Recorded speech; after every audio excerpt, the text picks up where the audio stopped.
Hey, what's up, y'all? This is Koski and Fun Day back at it once again, kicking it for you and for yours. And this one right here is a journal review on the book Ready for Nation Time. And the article is called Review Not Ready for Nation Time. The review work A Nation Within a Nation, Amiri Baraka, LeRoi Jones, and Black Power Politics by Komozi Woodard.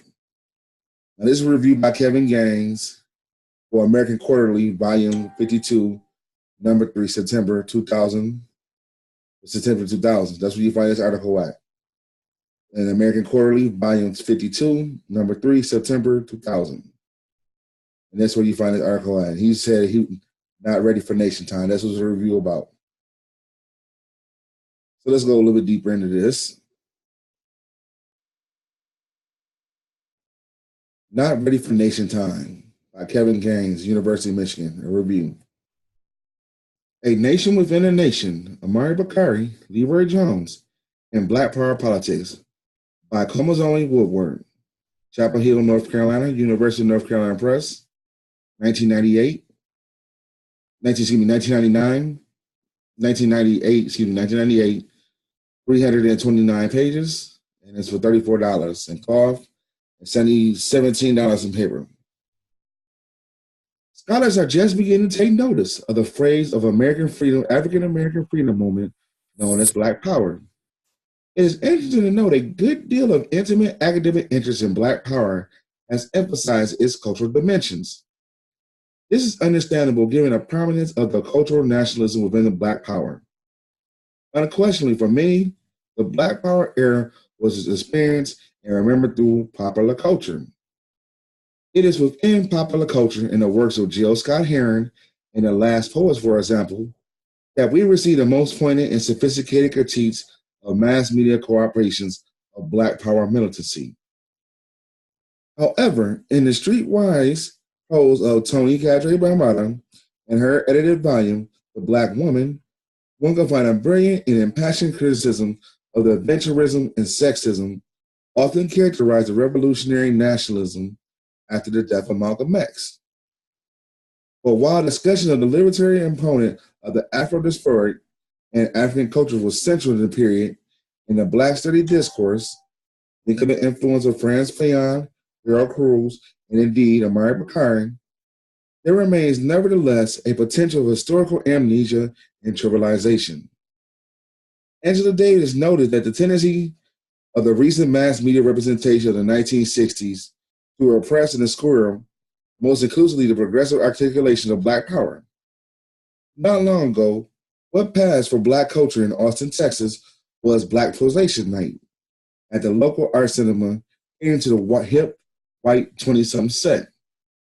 For price of administration, one can enjoy an even fitter of contraction level of 40 ounce of malt liquor. Komozi Woodard's study of the rise and fall of Black Power movement in Newark provides a necessary antidote to the historical reason, cultural abnormality, and outright stereotyping. Grounded in archival research, Woodard's book provides a detailed account of the origins, inspirations, and achievement of Black Power. For those of us whose students clamor for scholarship on the movement, Woodard's study performs a tremendous service. A Nation Within a Nation is a powerful account of the cooptation of the Black Power movement in Newark by the city's white-dominated urban regime and with the complicity of the Black elected officials who ironically owe their very position to the mass mobilization of Black empowerment.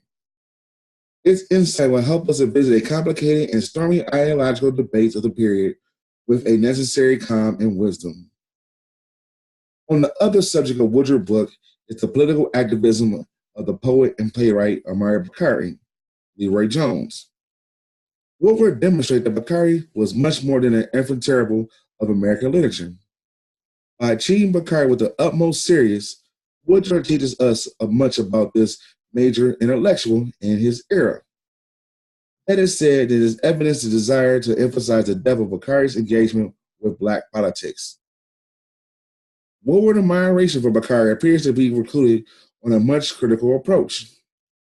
But compared to Baraka's antagonists in Nation Within a Nation, including racist white police and politicians, murderous henchmen and rival black cultural organizations, and earnest while black politicians and political allies corrupted by the mob and New York machine, the poet comes off as a positively statesmanlike in such unsavory company.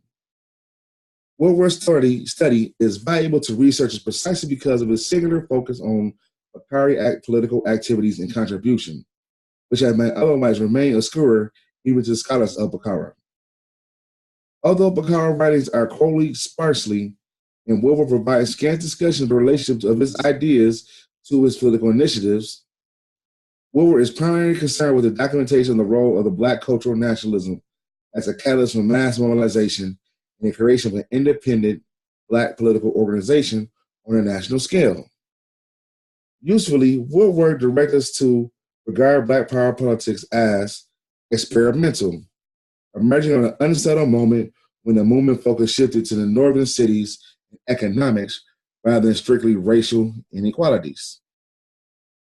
While based in Newark's black community, Bakara National Treasure as a public intellectual facilitated his leadership of the modern black conventional movement.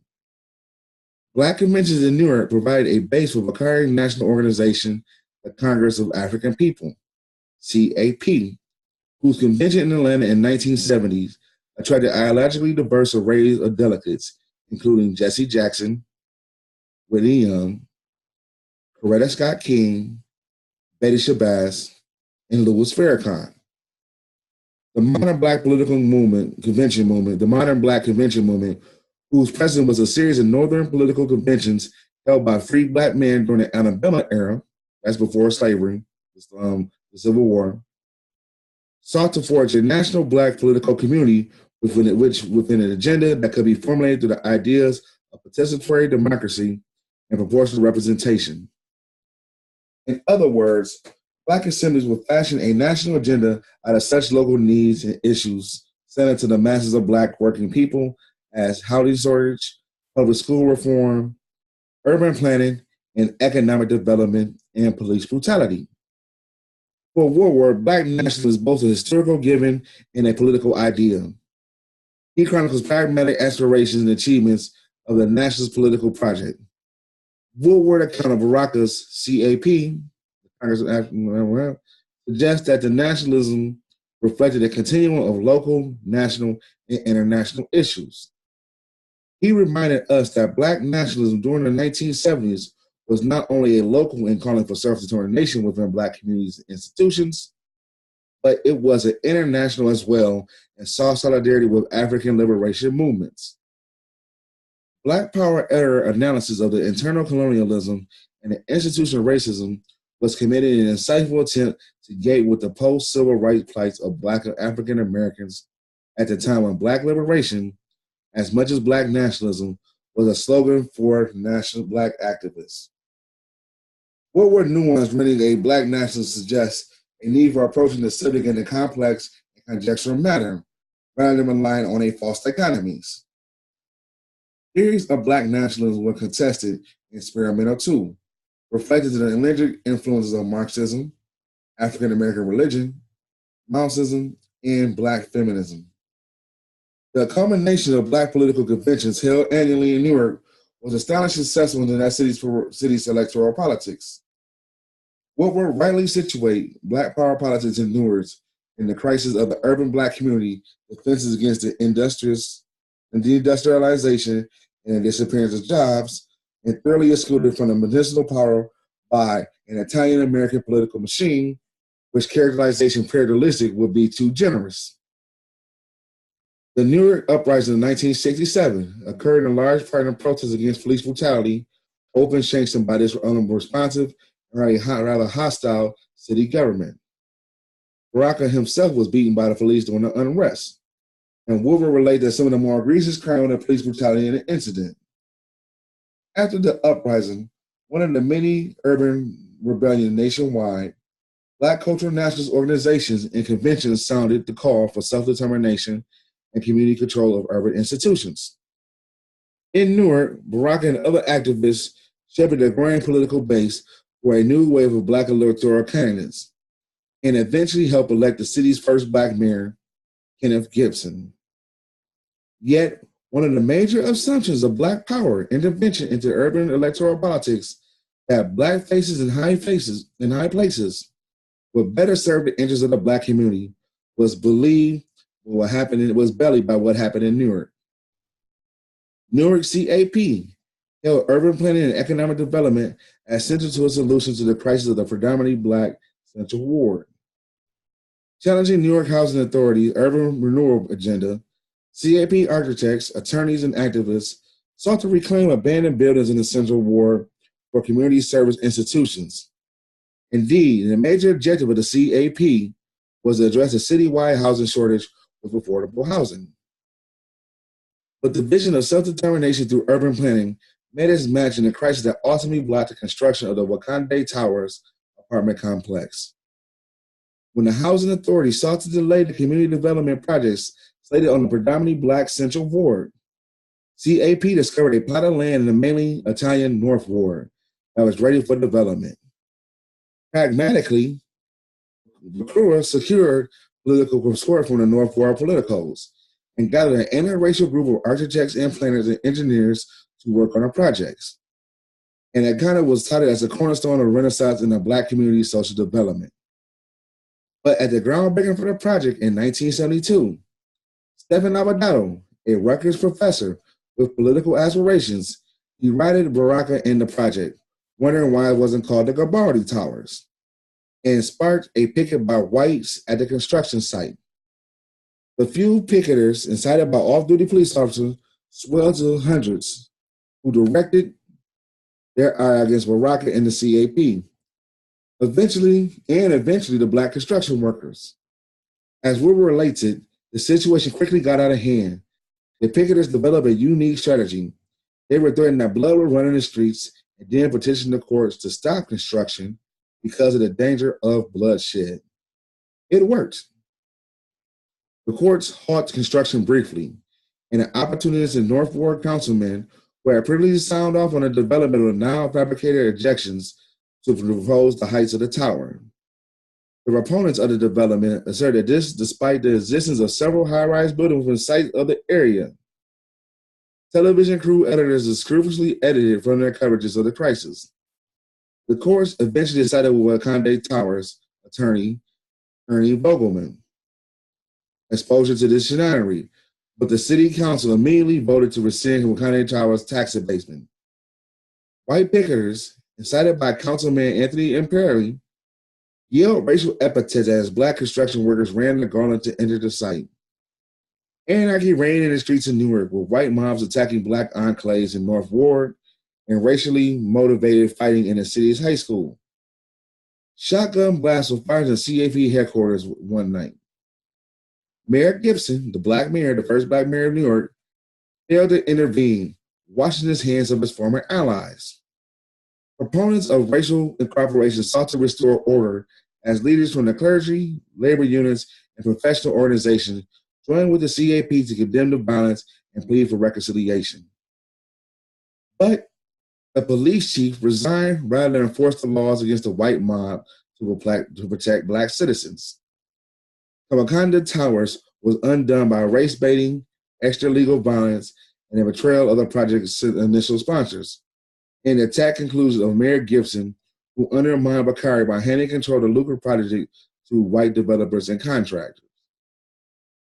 The final blow to the CAP was the destruction of its urban redevelopment plans in the Central Ward at the hand of Black City Council President Earl Harris. CAP has secured millions in the state and federal funds to build affordable housing units in Central Ward. Again, Gibson Dotto, as representative from organized crime, pressured Baraka to concede control to the mob-controlled developers and construction companies. This time, Harris and another Black councilman who had gained office through Black power conventions led the city opposition to granting CAP tax abasement. Again, capitalizing on white fears, CAP opponents portrayed Baraka as a racial extremist bent on polarizing the city. CAP did not go down quietly, confronting its detractors at a 1975 city council meeting. Baraka managed to vent a withering critique of the city council, the corporate establishment, and its black factors before Harris had him ejected from the meeting and placed under arrest. With this shameful spectacle, the CAP Black Power experiment, as Woodard called it, expired, and funding for the Carolina Towers and the Central Ward Development Project and other projects were withdrawn. The New York Housing Authority demolished the CAP buildings, and Baraka Starr as the political leader had fallen. And black activists who had come of age within the independent black adventure movement were eventually absorbed in the National Democratic Party, where they're still at today. A lot of these cats that was around this time in the 70s, they still in the Democratic Party today, part of the Congressional Black Caucus and things like that. Look at the names. The defeat of Baraka and the CAP ambitious community revitalization plans raised some sobering questions about race and urban politics. At the very least, the episode refused the view of the declining significance of race in urban political climate. The newer political establishment prevailed with astonishing ease with its naked appeal to white racism. White power routed black power, even though CAP had crucial support from and had enlisted assistance of progressive whites in its endeavors. Even as Baraka had taken the high road of calling off black counter-protests against the picketers at the Wakanda Towers construction site, given that the CAP was not wholly isolated and was part of a multiracial coalition, including whites and Puerto Ricans, one imagined that the outcome might have been different had not Mayor Gibson capitulated to anti-CAP forces. At the same time, Woodward accounts suggest that Baraka might as well have been Black Power movement's greatest liability as well as his asset. Central to the efforts to derail the CAP project was a campaign discrediting Baraka as a racial extremist. Woodward does not address this, whether this tactic represented a mass media distortion of Baraka, or whether portrayals of Baraka may have been justified by a public persona that was, in fact, polarizing. In any event, Baraka's failed attempt of working through the system will lead him to renounce black nationalism for a more radical Marxist-Leninist ideology. While Woodward's narrative emphasized the destruction of the Black Power experiments at the hand of a corrupt urban machine and neo-colonial black officials, there's a revealing and instructive material to intercede of the self-destruction tendencies among that era's black nationalist group. Baraka had embarked on an ambitious black arts and theater and repertory school in Harlem. But the theater was destroyed, and Baraka was driven out and back to his hometown of Newark by nihilistic youth. But no doubt there appeared to be a deeper story told here. The same is true for Woodward's restraint on his account of a partnership between Baraka and Maureen Karenga, which ended painfully for Baraka after members of Karenga's US organization, implicating the killings of Black Panthers in California, threatened Baraka's group with violence. Woodward notes in the passing of the role of the FBI's COINTELPRO initiative in fostering infighting among Black groups. But he generally avoids the question of why some could be so easily to incite to murder. Perhaps the urgency and the violence of the times fostered a doctrine stance that made it more incapable of distinguishing friends from enemies, a situation which ancient Pacaviros rarely exploited. It was no wonder that such a difficult position of internal dissension will go largely underscored in such a study as Woodward's, whose main purpose is to retrieve aspirations, ideology, and activities of Baraka and Newark's Black Power formations from a well-underserved obscurity. However, some questions, as I do, Woodward's formation of Black nationality formation and all somewhat all-encompassing teleological view of an African American history that, while in parts derived from comparative social science scholarship on nationalism, strikes me as having more to do with wishful idealism than historical analysis. In addition to the apparent anticipation of the inevitable critique of Black nationalism, retrograde gender politics, Woodward portrays the movement in Newark as a modern form of cultural nationalism, less invested in traditional gender roles, innovating and devising collective system of household and family responsibilities, so as not to preclude women's participation in political activities. While one suspected this modern arrangement actually reproduce assumptions and expectations of traditional gender roles, a larger conclusion to be drawn here is that women were more often dedicated contributors to community solidarity than men. One activist recalled a Baraka organization, the Committee of United Newark, C-Fund. They had a lot of sisters, more sisters than brothers. Future studies will no doubt have to reckon with those more divisive aspects of the period, such as warranted a spirit of atonement and self-criticism. Nevertheless, Woodard made valuable contribution to the history of the Black Power era. This is an impressive research study that contextualized Baraka and Newark's Black Power experiment within the era's currents of revolutionary and cultural nationalism. Woodard Newark's interviews with participants makes abundantly clear that this political project was deeply transformative in the lives of many individuals across generations, not only for African Americans in Newark, but beyond. In giving us much to discuss and debate in his richly informative and insightful pages, A Nation Within a Nation deserves a widely possible audience. And there you have it. A review of a book called Nation Within a Nation. Now, I read, like I said, I read bits and pieces about Baraka, you know what I'm saying, Amiri Baraka. And yes, the city council, the people they put in office, the black political people they put in office, did sell them out to the mob, sold out to the white folks, you know what I'm saying? In this case, Italians. And just buck dance with them, just sold them up. You know, they had the federal money, as I said before, and the state money, and they approved the project. When the white folks said jump, they didn't jump up. You know what I'm saying? So that's just tell you what it was. As I state right here, in Newark, the political establishment availed with astonishing ease, with naked appeals to white racism. White power routed black power, even though the CAP had crucial support from and enlisted assistance of progressive whites, don't matter, in its endeavor. And even as Baraka was taking the high road of calling off the black protesters against the picketers. So he wouldn't even let while the black construction workers getting beat up coming on in there, he wouldn't have the black, you know what I'm saying, no counter protest because he didn't want a riot to pop off. He was stating that was the police job. The police supposed to be there to stop the riots. But in this situation in Newark, in 1972, the police was in the crowd. You know what I'm saying? The police was there hyping up the riots. So you know what I'm saying? And the police chief resigned. He said, fuck that, I'm not going for that. Fuck the bullshit. So that should tell you something right there. But this is a pretty good, like I said, thing, you know, in the book that I read.